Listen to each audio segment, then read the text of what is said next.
இன்றைக்கி நம்ம ரொம்ப காமனான நிறைய பேர் ஈஸியாக அஃபெக்ட் ஆகிட்டு இருக்கிற அலர்ஜி, அதாவது ஸ்பெசிஃபிக்காக சொல்லணும்னா தும்மல், ஸ்னீசிங். அதில் அதுவும் முக்கியமாக நம்ம இப்போ காலையில் எழுந்த உடனே கண் முழிச்சதுலேருந்து தும்மல் ஸ்டார்ட் ஆகிடும். கண்டினியூஸாக தும்மிட்டே இருக்கும். அந்த ஸ்னீசிங் அது கண் எரிச்சல், கண்ணில் தண்ணி வடிகிறது, மூக்கில் ரன்னிங் நோஸ், மூக்கிலேருந்து தண்ணி வடிகிறது. இந்த மாதிரி அது மார்னிங் ஸ்டார்ட் ஆகிறது மதியம் வரைக்கும் கூட எனக்கு கண்டினியூ ஆகும். கண்டினியூஸாக ரொம்ப வயலண்ட்டான ஸ்னீசிங் இருக்கும். ஸோ இந்த மாதிரி சிம்டம் நம்மள நிறைய பேருக்கு இருக்குது. அதில் நம்ம கேஸ் எடுக்கிறப்போ கேட்குறப்போ நான் ஆல்ரெடி இதுக்கெலாம் ட்ரை பண்ண மெடிசன், இது ஒன்றும் பெருசாக ஒர்க் ஆகலை, இது பல வருஷமாக எனக்கு இருந்துகிட்ருக்கு, இது என்னோடய டே டு டே லைஃப்பில் இது ஒரு பார்ட்டாக மாறிடுச்சு, இது யூஸ்வலாக நார்மலாக இந்த மாதிரி ஸ்டார்ட் ஆகிடுச்சுன்னா கண்டினியூஸ் ஸ்னீசிங் இருக்கும். அதை நான் பெருசாக இது பண்ணிக்கல, டெய்லி எனக்கு ஹேபிட்டாகவே இது மாறிடுச்சு. அந்த மாதிரி இது ஒரு ரொட்டீனாகவே இருக்கிற பல பேஷண்ட்ஸ் இப்போ பார்க்க முடியுது. இதுக்கு ஹோமியோபதியில் ஒண்டர்ஃபுல்லான மெடிசன்ஸ் இருக்குது. இது சரி பண்ண முடியும்.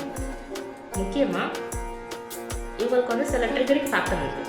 அதாவது ஒரு சிலர் என்ன சொன்னாங்கன்னா, காலையில் கண் மூச்சதுலேருந்து ஸ்னீசிங் ஸ்டார்ட் ஆகிடும். அதுலேயே சிலருக்கு கரெக்டாக ஒரு சிலருக்கு காற்று பட்டா ஃபேஸில் காலையில் எழுந்ததுக்கப்புறம் வெளியில் ஒரு வீட்டை விட்டு வெளியில் அவுட்டோர் போகிறப்போ, இல்லை ஃப்ரிட்ஜு ஓப்பன் பண்ணால், இப்போ காலையில் குக் பண்ணுறதுக்கு ஃப்ரிட்ஜு ஓப்பன் பண்ணால் அந்த கோல்டு ஏர் முகத்தில் பட்டு அதுலேருந்து ஸ்னீசிங் ஸ்டார்ட் ஆகிடும். இந்த மாதிரி ஒருத்தருக்கு ஒரு சில ட்ரிகரிங் ஃபேக்டர் இருக்குது. ஒரு சிலருக்கு டஸ்ட்டு, ஏதாவது டஸ்ட்டு பட்டுருச்சு, இல்லை வீடு சுத்தம் பண்ணணும் அப்படின்னா, இல்லை ட்ராவலில் ஏதாவது அந்த புகையோ இல்லை டஸ்ட்டோ ஏதாவது பட்டுருச்சு அப்படின்னா இந்த ஸ்னீசிங் ஸ்டார்ட் ஆகிடும் அப்படின்ட்டு. அது ஒரு பேஷண்ட்டை பொறுத்து இந்த ட்ரிகரிங் ஃபேக்டர் மாறுது. அவங்களுக்கான அந்த ஸ்னீசிங்கோடைய அந்த தன்மையும் வேரி ஆகும். ஸோ இந்த மாதிரி இருக்கிற தும்மல் இது நிறைய மெயினாக அலர்ஜி இதனால் வரும். சிலருக்கு சைனஸ் ப்ராப்ளம் இருக்குது அப்படின்றதுனால இந்த ஸ்னீசிங் இருக்கும். இதோட சேர்த்து மற்ற சிம்டம்ஸ் இருக்கும். ஹெட்டேக், தலை பாரமாக இருக்கிறது, இங்கெல்லாம் வலிக்கிறது, இந்த இடம் பெயின் வருது, நேசல் கண்டிஷன், மூக்கடைப்பு இருக்கும் நைட்டில் எல்லாம். இதெல்லாம் எதுவுமே இல்லாமல் வெறும் ஸ்னீசிங் மட்டும் கூட இருக்கும் சில பேருக்கு. அதுலேயும் சில லேடிஸ் எஸ்பெஷலி ஒரு ஆஃப்டர் 40 அந்த மாதிரிலாம் இருக்கிறப்போ இவங்களுக்கு கம்ப்ளீட்டாக வேறு மாதிரி. எப்படின்னா ஸ்னீசிங் தும்மல்னால யூரின் சடங்காக தெரியாமல் இன்வால்வ்டாக பாஸ் ஆகுது. இந்த மாதிரி கண்டிஷன்ஸ் இருக்குது. இது கம்ப்ளீட்டாக செப்பரேட் கேட்டகரி. இருந்தாலும் ஸ்னீசிங் அப்படின்னு வர்றப்போ இது எல்லாமே இன்க்ளூட் ஆகுது. இது இல்லாமல் சில பேருக்கு பெட்ஸ் வச்சுருக்கிறதுனால அதனுடைய சில அந்த டேண்டர்ஸ் அப்படின்னு சொல்லுவோம் இல்லையா, அந்த மாதிரி சில டஸ்ட் பார்ட்டிகல்ஸ் அதுலேருந்து உள்ளே போய் அவங்களுக்கு இந்த ஸ்னீசிங் மாதிரி அலர்ஜிஸ் வருது.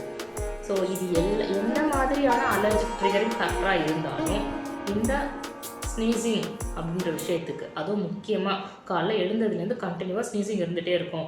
இதனால் எனக்கு கண்ணில் தண்ணி வடியுது, மூக்கில் தண்ணி வடியுது, இந்த மாதிரி இருக்கிற ப்ராப்ளம்ஸை ஹோமியோபதி மெடிசனால் ஒண்டர்ஃபுல்லாக சரி பண்ண முடியும். அதுக்கு ஒரு கேஸ் எக்ஸாம்பிள் இன்றைக்கி பார்த்துடலாம். இவங்க ஒரு 58 year old மேல் பேஷண்ட். உங்களுக்கு மெயின் கம்ப்ளைண்ட்டாக என்ன அப்படின்னா, காலையில் எஸ்பெஷலி இதே மாதிரி தான் ஆஸ் யூஷுவல் காலையில் எழுந்ததுலேருந்து ஸ்னீசிங் ஸ்டார்ட் ஆகிடும். அதுவும் 11 மணி வரைக்கும் கண்டினியூஸாக அது இருந்துகிட்டே இருக்கும். அதுலேயும் ஏதாவது இந்த தலை குளிக்கிறதோ அந்த மாதிரி ஏதாவது இருந்துச்சுன்னா அன்றைக்கி ரொம்ப வேர்சனான சுச்சுவேஷன் அப்படின்ற மாதிரி. ஸோ இது இருக்கிறதுனால ரன்னிங் நோஸும் கூடவே சேர்ந்தே வந்துடுது அப்படின்ற மாதிரி. ஸோ இது இல்லாமல் உங்களுக்கு சர்டன் அதர் ஜிஐடி சிம்டம்ஸும் இருந்துச்சு. ஸோ எங்களுக்கு overall after case taking, proper analysation உங்களுக்கு ஹோமியோ மெடிசன் கொடுத்ததுக்கப்புறம் செகண்ட் ஃபாலோஅப்பில் கிரேட் ரிலீஃப். எந்த அளவுக்கு ஒரு ரொம்ப ரொம்ப சஃபரிங்கான ஒரு பேஷண்ட் அந்த ஸ்னீசிங்னால அப்படின்றதோ அது கம்ப்ளீட்டாக ரிலீவ் ஆகிடுச்சு. ஸ்னீசிங் அப்படின்றது ரொம்ப ரொம்ப ரேர் அப்படின்ற ஒரு சுச்சுவேஷன் வந்துருச்சு. Patient was so happy. So இதனால் இந்த மாதிரி இருக்கிற சிம்டம்ஸை நம்ம நம்மளோட ரொட்டீன் இதை சரியே பண்ண முடியாது அப்படின்ற மாதிரி சுச்சுவேஷன் கிடையாது. ஹோமியோபதி மெடிசன்னால் இந்த மாதிரி இருக்கிற சிம்டம்ஸை தொந்தரவை கம்ப்ளீட்டாக சரி பண்ண முடியும். அதுதான் இந்த video. So choose homeopathy, stay healthy. Thank you.